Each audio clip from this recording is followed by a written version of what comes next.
नमस्कार जय जगन्नाथ। चलतु जानिबा आजिर शिक्षा खबर। ओडिशार शिक्षा बजेट रे कौन रही 2025। ओडिशा सरकार द्वारा 41,273 कोटी टंका शिक्षा और दक्षता विकास पई 2025-26 बजेट रे अनुमोदन करिसेंती, जहाँ विद्यालय भित्ति और उच्च शिक्षा सह वोकेशनल तालीम पई अनुमोदन होईची। आपणकर ओडिशा शिक्षा बजेट 2025 तार अटकल रही 41,273 कोटी टंका। चलतु देखा विद्यालय गणशिक्षा विभाग केते रही, उच्च शिक्षा विभाग केते रही और दक्षता विकास केते बजेट आकलन करा जायछि। देखिबा विद्यालय गणशिक्षा विभाग 31,150 कोटी टंकार बजेट आकलन करा जायछि, जेउथिरे भित्ति संरचना और वार्षिक उन्नतीकरण सकाशे अनुमति करा जायछि। एही विद्यालय गणशिक्षा विभाग रे प्रथम रे 2960 कोटी टंका गोदावरी मिश्र आदर्श प्राथमिक विद्यालय खोलिबाकू जाउछि। प्रति पंचायत रे गोदावरी मिश्र आदर्श विद्यालय खोलिबो। एथिपाई ओडिशा सरकार 2,960 टंका बजेट आकलन करछंती।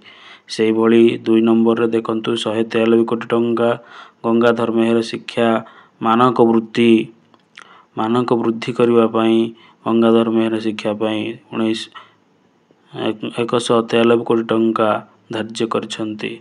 193 कोटी टंका गंगाधर मेहर शिक्षा मानक वृद्धि योजना। से 3 नंबर देखंतु 997 कोटी टंका आदर्श विद्यालय निमंते धार्य कराइछि। आदर्श विद्यालय रिक्रुटमेंट और वार्षिक भित्तिप्रस्तर सह अन्य खर्च सहित 997 कोटी टंका आदर्श विद्यालय निमंते खर्च कराइछि। से भली 885 कोटी टंका पीएम पोषण निमंते खर्च कराजियो बोली व्यवहार करा जायछि। एथिरे आपणकर एमडीएम मिल पीएम पोषण सहित पिला मानकर पुष्टि साधन करिया पई एई अधिकार रे बजेट रे आपणकर 885 कोटी टंका धार्य करा जायछि बा मंजूरी प्रदान करा जायछि।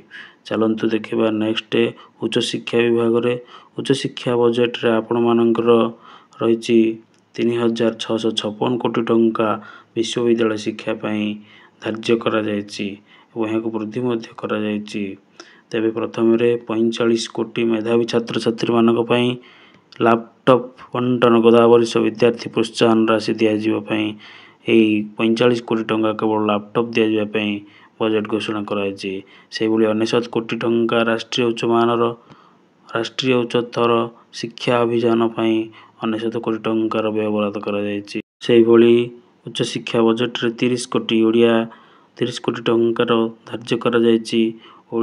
ओडिया सत्यवादी विश्वविद्यालय बा ओडिया विश्वविद्यालय पई सत्यवादी ठारे आपणकर उच्च शिक्षा बजेट कराइछि। ओडिया विश्वविद्यालय पई खर्च हबो 30 कोटी टंका, जहाँकि सत्यवादी रे प्रतिष्ठा करा जायछि। से भली 105 कोटी मुख्यमंत्री मेधावी छात्र प्रोत्साहन पई खर्च कराजियो बोली उच्च शिक्षा बजेट रे अंतर्भुक्त करा जायछि। से भली चलंतु देखिबा दक्षता और विकास वैषयिक शिक्षा रे केते टंका मंजूर करा जायछि। दक्षता और विकास और वैषयिक शिक्षा पई 1,785 कोटी टंका ओडिशा सरकार मंजूर करिसेंती। एही 1,785 कोटी टंका को ता भाग करा जायछि। 121 कोटी टंका ओडिशा इंजीनियरिंग विकास और पॉलिटेक्निक पई व्यवहार करा जिया पई स्थिर करा जायछि। से भली 59 कोटी टंका ओडिशा स्किल डेवलपमेंट अथॉरिटी पई खर्च पई व्यवहार अटकल करा जायछि। से भली 123 टी आपणकर Odisha skill development authority project assistant पई आपणकर 123 कोटी टंका खर्च व्यवहार अटकल करा जायछि। से भली दक्षता विकास और वैषयिक शिक्षार अन्य तालीम पई विभिन्न प्रकार तालीम पई आपणकर 135 कोटी टंका खर्च करा जायछि। तेबे एथर शिक्षा बजेट रे आपण मानकू एक जुगान्तकारी पदक्षेप नेबा पई सरकार जाउछंती। बालवाटिका ता सहित आपणकर गोदावरी मिश्र आदर्श विद्यालय एगुड़ी को खोलिबा पई सरकार व्यवहार करछंती।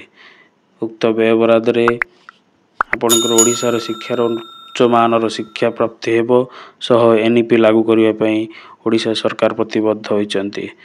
ସେଥିପାଇଁ ଆମ ଚ୍ୟାନେଲକୁ ଆପଣମାନେ ଅଧିକ ମାତ୍ରାରେ ଲାଇକ୍ ଓ କମେଣ୍ଟ ସେୟାର କରନ୍ତୁ। ଏହିଭଳି ଏଜୁକେସନ୍ ଗୁରୁତ୍ୱପୂର୍ଣ୍ଣ ଇନଫର୍ମେସନ୍ ପାଇବା ପାଇଁ ଆମେ ଆପଣଙ୍କ ପାଖରେ ସଦାସର୍ବଦା ପ୍ରୟାସ କରିବୁ। ଜୟ ଜଗନ୍ନାଥ। 1 ଟଙ୍କାର ବଜେଟ୍ ଟଙ୍କାଟିଏ ଆସିବ କେଉଁଠୁ? ରାଜସ୍ୱ ବିଭାଗରୁ ଆସିବ 23 ପଇସା, ରାଜ୍ୟ ନିଜସ୍ୱ ଅଣଟିକସରୁ ଆସିବ 21 ପଇସା, ଆବଣ୍ଟିତ ଟିକସରୁ ଆସିବ 22 ପଇସା, କେନ୍ଦ୍ରରୁ ଅନୁଦାନ 14 ପଇସା, ପୁଞ୍ଜି ପ୍ରାପ୍ତି ପାଇଁ 20 ପଇସା। ଏହିଭଳି 23, 21, 22, 24 ଓ 20 ପଇସା ମୋଟ 1 ଟଙ୍କା ଆଦାୟ ବା ଆସିବ। ସେହିଭଳି ଖର୍ଚ୍ଚ ହେବ କେଉଁ ବିଭାଗରେ?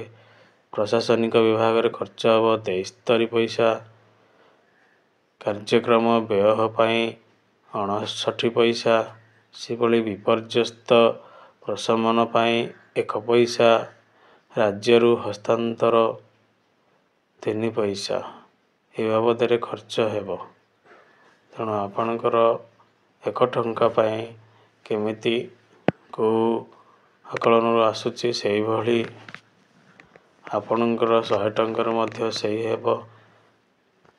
ରାଜସ୍ୱ ବିଭାଗରୁ 23%, ରାଜ୍ୟ ନିଜସ୍ୱ ଅଣଟିକସ ପାଇଁ 21%, ଆବଣ୍ଟିତ ଟିକସରୁ 22%, କେନ୍ଦ୍ରରୁ ଅନୁଦାନ 14%, ଏହିଭଳି ଭାବରେ ଆଦାୟ ହେବ।